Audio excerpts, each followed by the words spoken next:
Hello, everyone, and welcome back to the Elevation Association podcast, Elevation Experience podcast, or Elevation Association podcast experience. I don't care, whatever. Everyone gets the idea.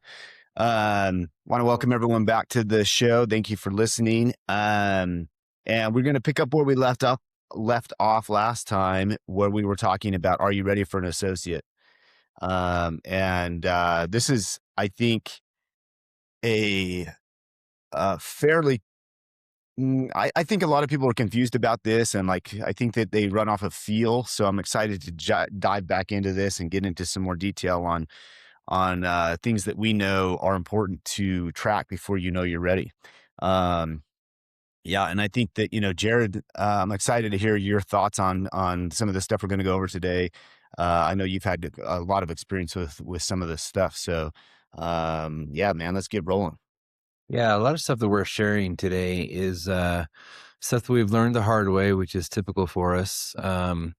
We've learned a lot. We talked a lot last week about how to start off the process of getting an associate and talking about the numbers and the overhead and so forth. And we briefly touched on the actual readiness of your practice, the systems, the processes, the protocols, the inner workings, if you will, of your practice, of how it runs.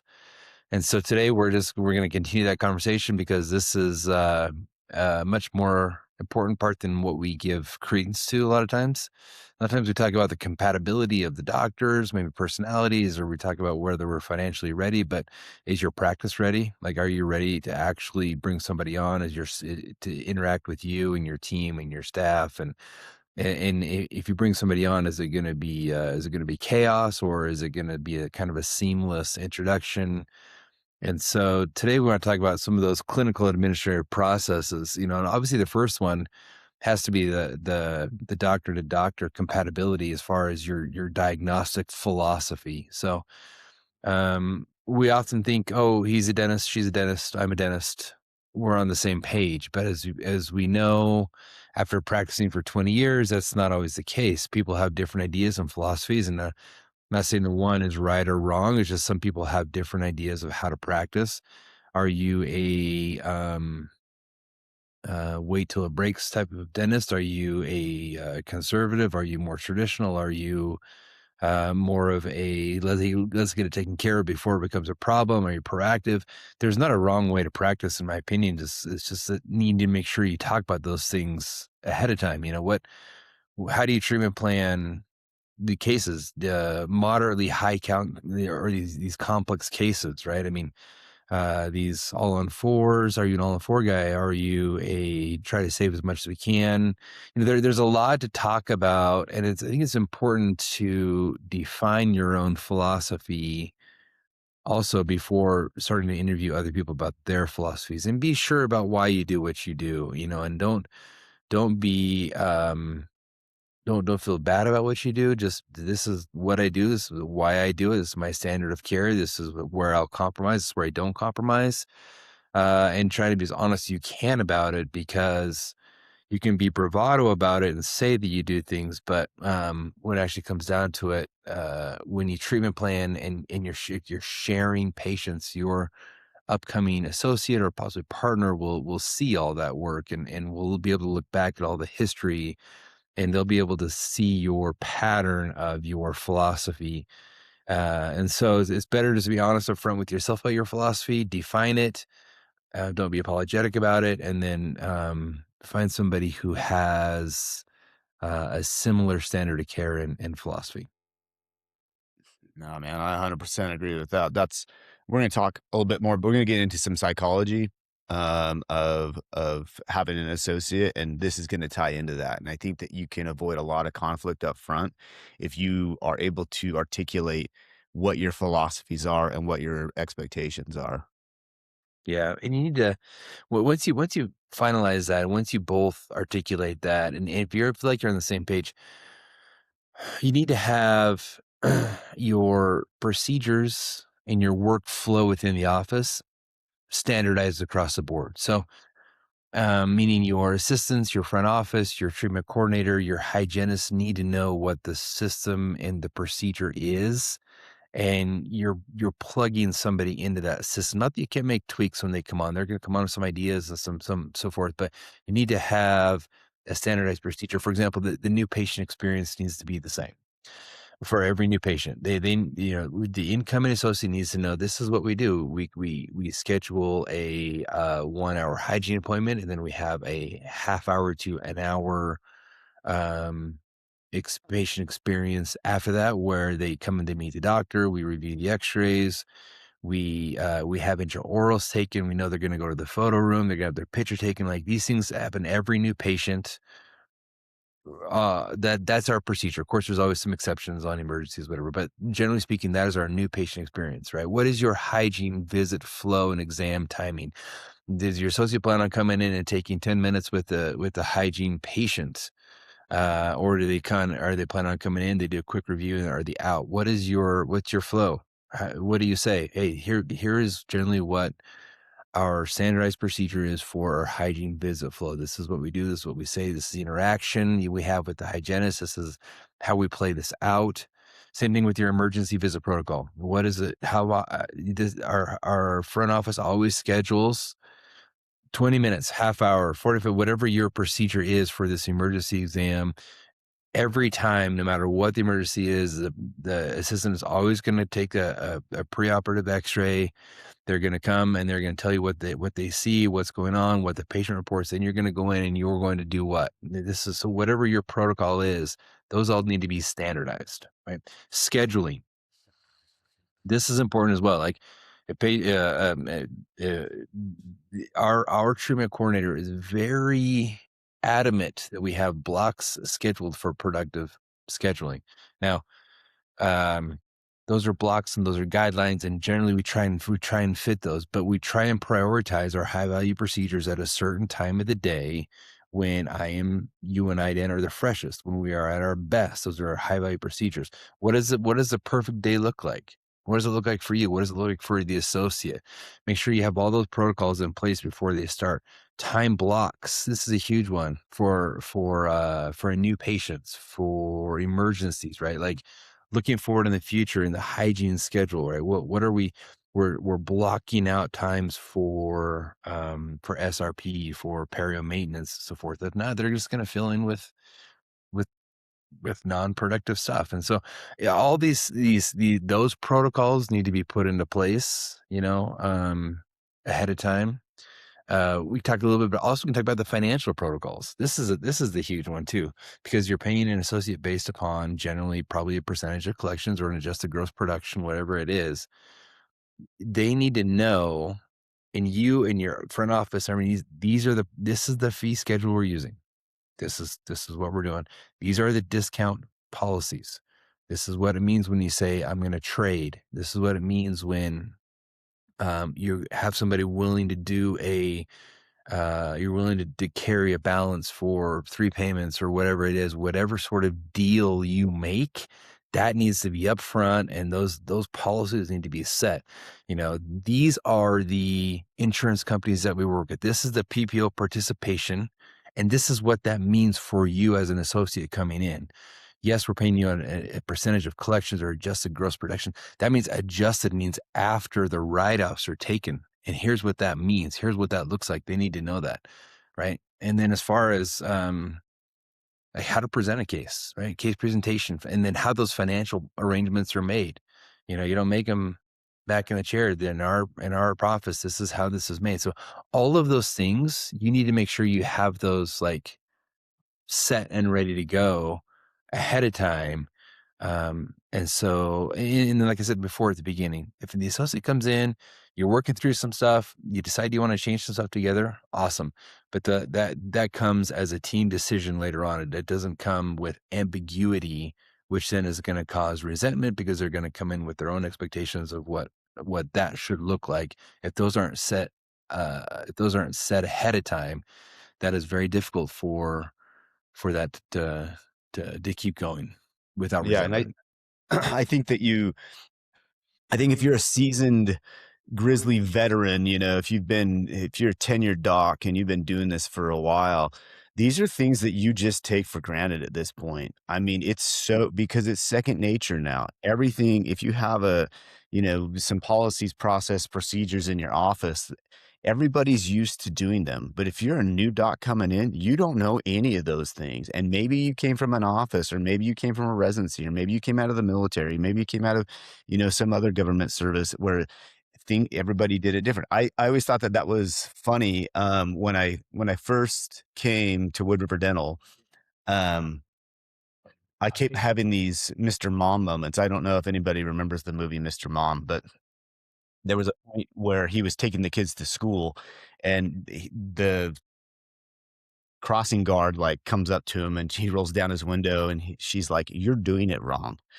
And all he's trying to do is drop off kids, right? And so but I felt like that a lot where the assistants would tell me, "Well, Dr. Hill doesn't do it this way," and I'm like, "Well, I'm not Dr. Hill," and it's not that he's doing it wrong, it's just that I'm doing it differently, and there was immediate friction from that because of they were so not because of any lack of preparation or anything else, they're just used to doing it a certain way, and so we get used to doing all these things the way we just always do them, and so when someone new comes in, if you can't articulate again, if you can't articulate it to the team, you can't articulate it to the new doc and set them up for like, hey, this is how we do things. Not that we're not open to new ways to do things, but just understand this is how we do it here.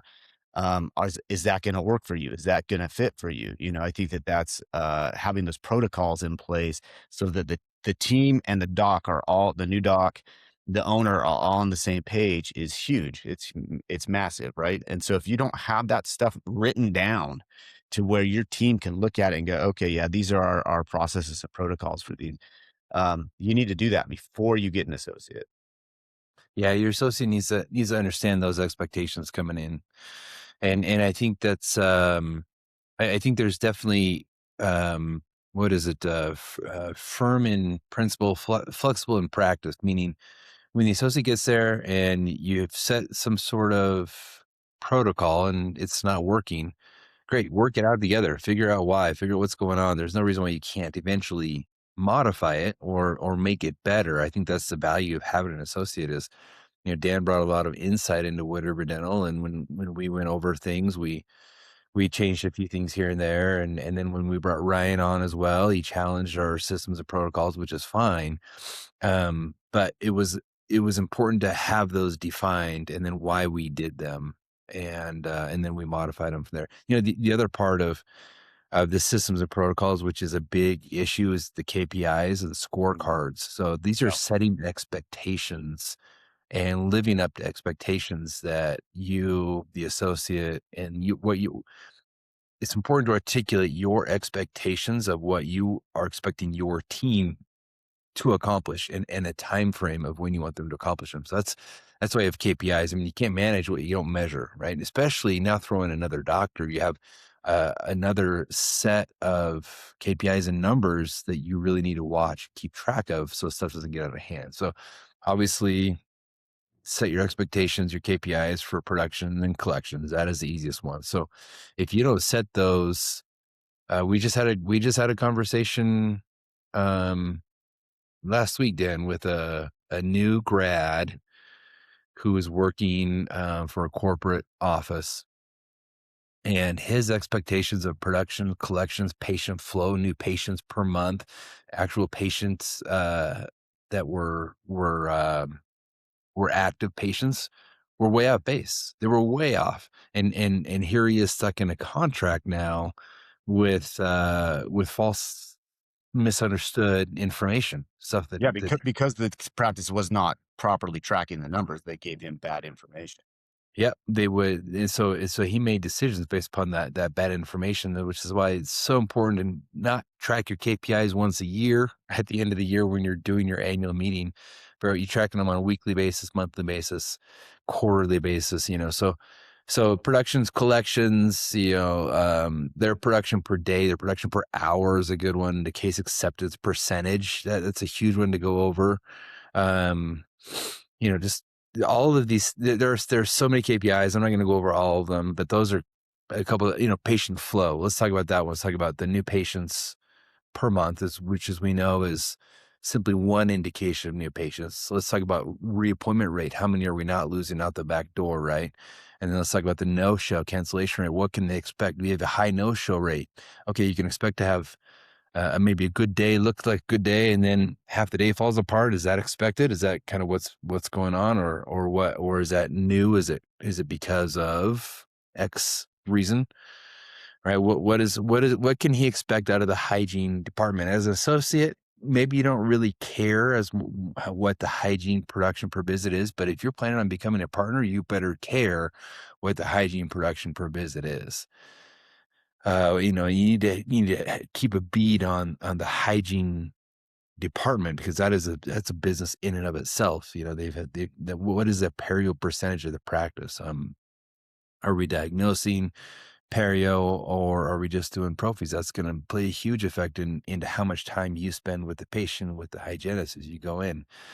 Um, your trend, like your production collecting trend over the first 6 to 12 months, what can we expect in that? What the procedures, a lot of these, like you said, old grizzled docs, I didn't take offense at that because I am old and grizzled, but um what are we expecting the associates to do? Are we expecting them to do all the fillings while we take all the higher dollar value procedures? Are they expecting to be mentored during this time? What are the KPIs that you need to know in regards to the procedure mix?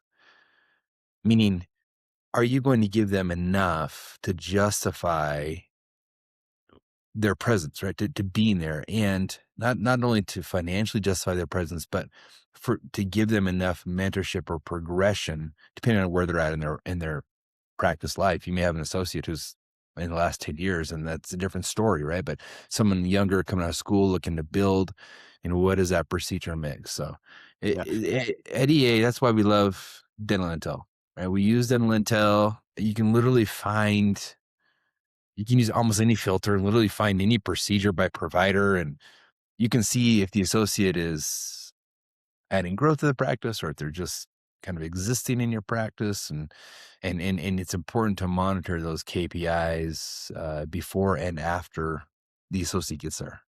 Yeah. We've done several podcasts on KPIs, scorecards, that kind of stuff. It's hard not to get into it again deeper here, but we're just going to scratch the surface. Just, yeah, I think that, I think suffice it to say, you better know your numbers and you better be able to track them and you better have a system for tracking and you better have analytic software.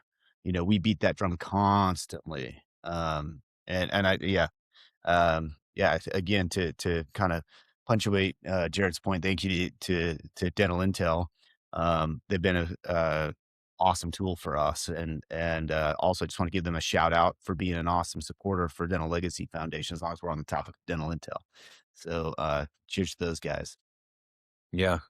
Yeah. And then, taking that, all that information, you got the KPIs, it's very important to sit down and set clear expectations for what you expect of them on production and goals, right? So here's my clinical expectations. I realize, let's take new grad or somebody coming out of residency, you probably haven't done a lot of complex spaces or crowns or endo. These are important discussions to have ahead of time as far as what are you comfortable with and what are you not comfortable with. And then as far as that goes, then you could talk about minimum production goals, talk about all those things. Then it's important to talk about the mentorship plan. And Uh-huh. Dan, you've put forth a mentorship plan. You're pretty passionate about the mentorship plan. You really enjoy mentoring, Yeah. especially these younger associates. And I thought you put together a pretty good CE plan for these younger doctors coming out of school. Yeah, I mean, if it's something that I think you have to look at the big picture of your practice.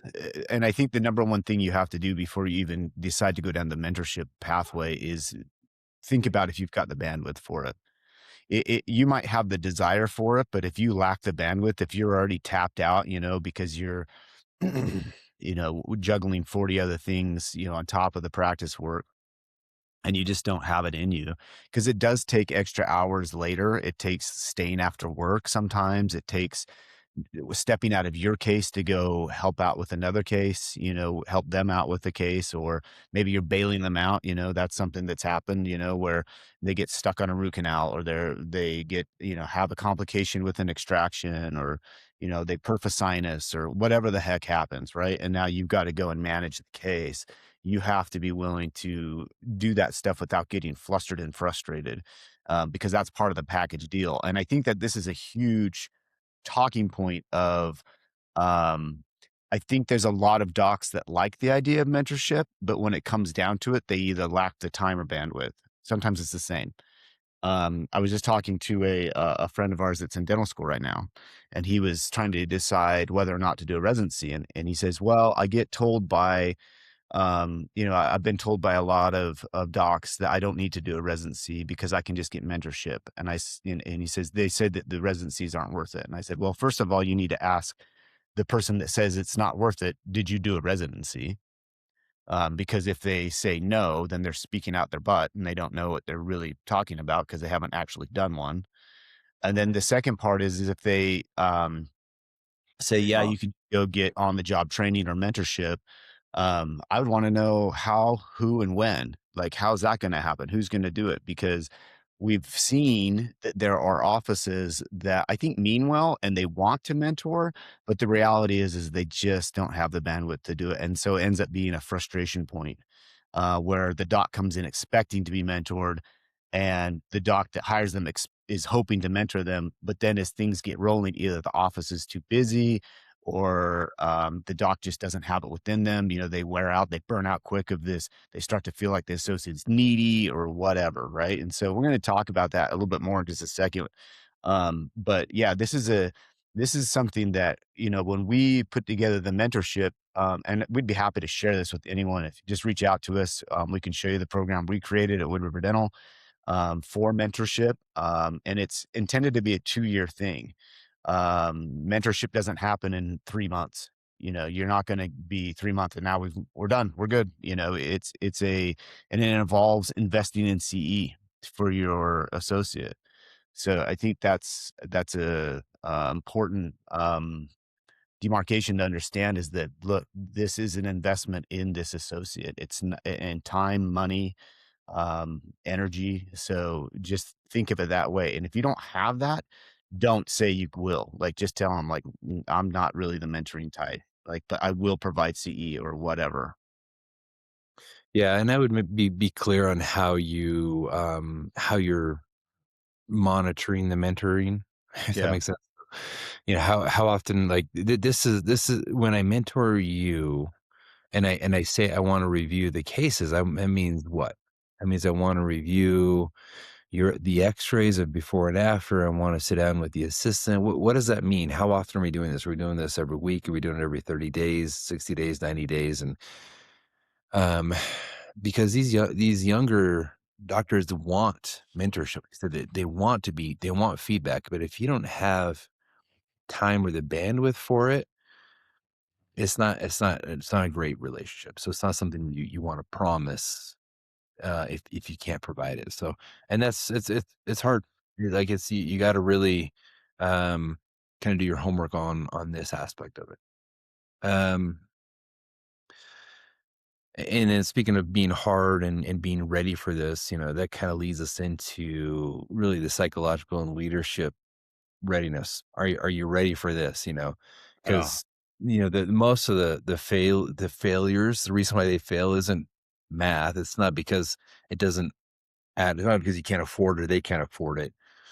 I would say most of the relationships or most of the failures are relationship and identity problems. yeah, they're conflict problems, right? It's always people problem. What is the number one thing that every doc complains about? It's people, right? Like, I can't remember the last time I heard a doc complaining about the dentistry. Like, it's always people, whether it's employees or, patients or whatever. And I think that, yeah, I think that this is something that I'm pretty passionate about, actually. Having the right mindset is huge as an owner. And I think you need to take a look inside and say, am I really ready to bring someone on? And what I mean by that is, are you ready to share the patient relationships? That's something where Jared, you were like open doors, like, oh yeah, I'm ready to share all of this.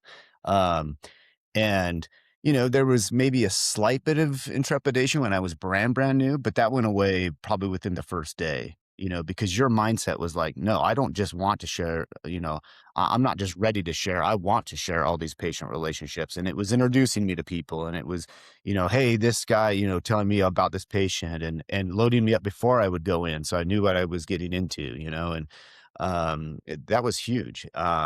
I think you have to be ready to tolerate seeing your patient schedule with somebody else. So if you're possessive of these relationships that you have, or your frail dental ego doesn't like that. I talk about the frail dental ego a lot.